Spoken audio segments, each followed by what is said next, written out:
Նիկոլ Փաշինյանը վեհափարին գահանկեց անելու մտքից չի հրաժարվել եւ հոգեվոր հավաք է կազմակերպելու Աստվածաշունչը կարդացած մարդկանց իր շուրջ հավաքելու։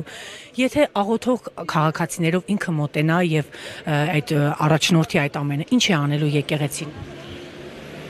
Ինչ է անելու։ Ինքը ասել է չեմ հրաժարվում այդ մտքից, գալու եմ։ Եկեղեցին ինչ որ իր գործառույթներ ունի, իր գործառույթներով շարժվել է։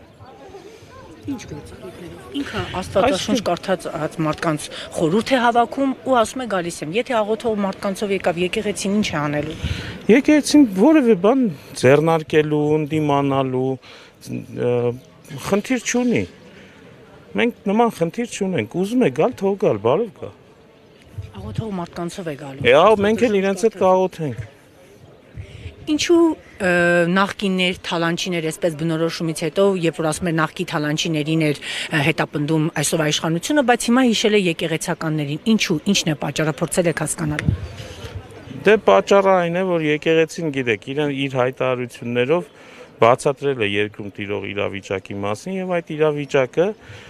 մեր երկրի ազգային շահերին, մեր ազգային ինքնությանը վնաս է, այս պատճառով կարծում եմ, որ իրեն դուր չի գալիս, իշխանությանը դուր չի գալիս եկեղեցու բռնած դիրքորոշումը։ Հաշվի առնելով նաև Հայաստանում SMS-ով արդարադատությունը, դուք Սրբազանին ինչ վճիռ եք։ Դե միանշանակ դեմ ենք այսպես ասած արդարադատությանը, սա արդարադատություն չի։ Սա իսկապես արդարադատություն չի։ Ինչ կորոշի դատարանը, հաշվի առնելով այն իրողությունը, որի մեջ ապրում։ Չգիտեմ, մենք աղոթում ենք, որ դատարանը ճիշտ որոշում կայացնի։ Հուսանք, որ այդպես կլինի։